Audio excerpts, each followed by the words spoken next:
मैं सिर्फ आपके इल्म में लाई हूँ। मसूद आगा ने अज़मी साहब के रवैये की शिकायत की है। मुझे भी शाहीन ने बताया था मगर मैंने तवज्जो नहीं दी। क्या बताया था? साफ साफ बताइए, पहेलियाँ क्यों बुझवा रही हैं? असल में अज़मी साहब शेख के किसी फैसले से नाखुश हैं। सुनने में तो यही आया है, यकीनन अफवाह ही होगी। सही कहा, ये तो दिल के मामलात हैं। किसी को अच्छा लगता है और किसी को बुरा।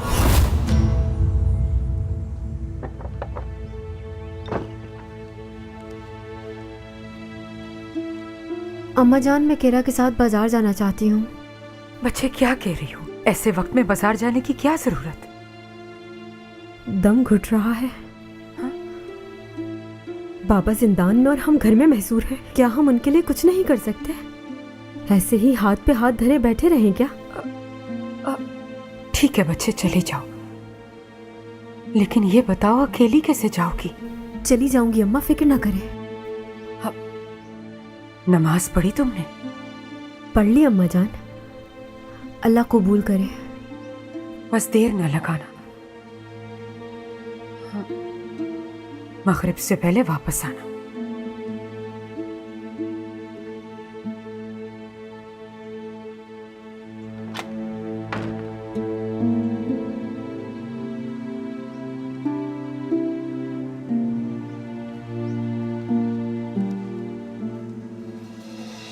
अच्छा, तो कबूल नहीं करोगे? ठीक है, तुम जा सकते हो आगा। आज के बाद से लेन देन, मिलना जुलना, हर मामले में नालिहान की अकी बिरादरी के दरवाजे बंद है तुम पर। फिरते रहना अब मारे मारे, और अकी बिरादरी में किसी से शिकायत न करना।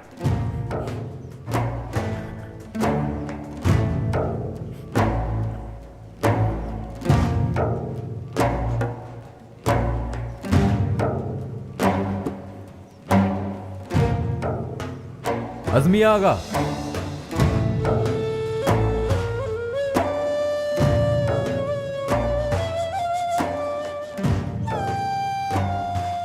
झूठ बोलकर हमें कायल करने की कोशिश फजूल है। आपके दिल में जो कुदरत है अज़मी आगा, बस हकीकत वही है। कोई भी शख्स अपने दिल के आईने में कभी खुद को गलत नहीं देखता। अलबत्ता वो झूठा बहुतान तराश एक बात बिल्कुल नहीं जानता। उसने शेख मोहतरम के खिलाफ भड़का तो दिया है काजी इलियास को, लेकिन मैं उस काजी को अच्छी तरह से जानता हूं। रियासत के उसूल क्या हैं, कुरान पाक में क्या लिखा है, वो समझता है। जब भी कोई शख्स किसी दूसरे पर बहुतान लगाता है तो उसे गवाह पेश करना पड़ता है। आप कहें तो मैं अभी आपको इस मुकदमे का नतीजा बता सकता हूं। यह मुकदमा कौनिया की अदालत से वापस आएगा। यही बगैर गवाह के बहुतान लगाने वाले फसादी को बजाते खुद इल्जाम साबित करने के लिए अदालत में पेश होना होगा, और फिर मुकदमे की कार्रवाई के दौरान सबको पता चल जाएगा कि फसादी कौन है।